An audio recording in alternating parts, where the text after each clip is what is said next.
Today, we're going to talk about a university in Quetta, Pakistan that is so much more than just a place of learning.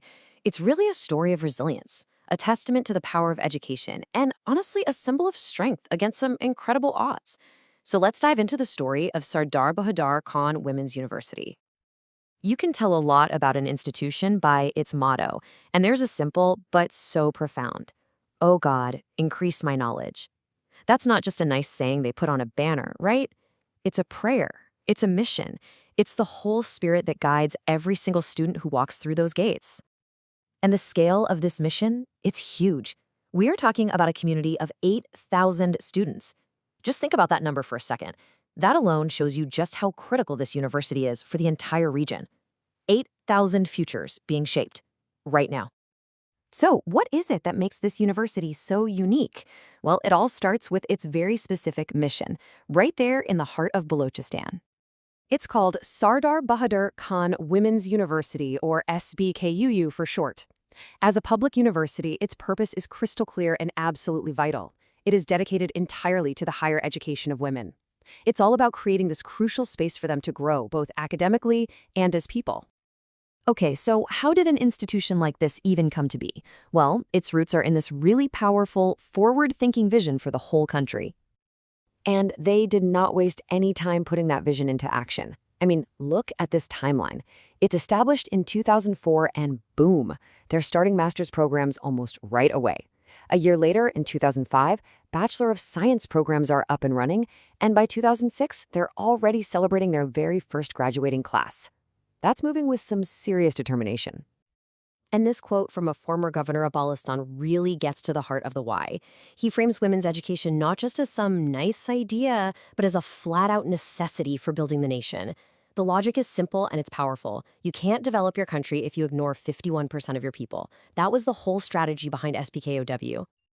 But the university's journey was, well, it was not going to be an easy one. In 2013, the entire community faced this profound, defining moment, a challenge that would test its very soul. In June of that year, a bus that was carrying students from the university was attacked.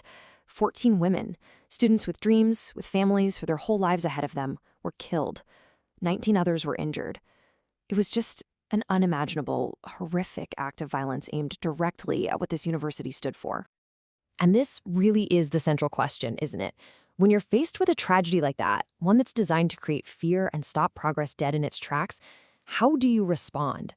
Do you shrink back, or do you find a way, somehow, to become even stronger? For SBK Wooded, the answer was going to define its future. The answer to that question is right here, in what the university has become. Because out of that darkness, a community emerged that didn't just survive, it actually began to thrive. Today, the spirit of SBKW is just one of incredible vibrancy and grit. Just look at the academic breadth they have. The whole university is built around 5 core faculties: arts and humanities, basic sciences, life sciences, management and computer sciences, and social sciences.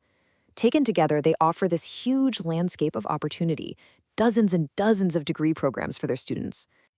And academics are really only one part of the story. Campus life is incredibly active and engaged. On any given week, you might see students launching their own books of poetry like The Ocean of Thoughts, or running health awareness campaigns, advocating for mental health, or getting career counseling.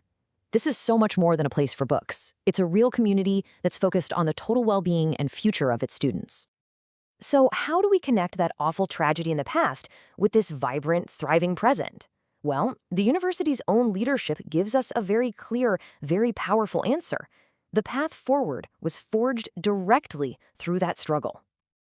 This quote from the current Vice Chancellor, Dr. Rubina Mushtaq, just says it all. She says that struggle is essential for growth. It's what builds resilience, that strength comes from the ability to rise above difficulties. Now think about that for a second. Their strength isn't just in spite of their hardships. It comes directly from their ability to overcome them. That powerful idea is the ethos that defines this place. So in the end, every single lecture, every campus event, every graduation, it all serves that founding vision to empower women, not just inside the university's walls, but all throughout the entire region of Balochistan. So the story of SBKWU is really more than just the history of a school. It's a powerful lesson in what it means to be resilient. And it leaves us with a pretty critical question to chew on. What does it truly mean for an institution to not just survive a tragedy, but to transform it into its greatest source of strength and, in doing so, become a real symbol of progress?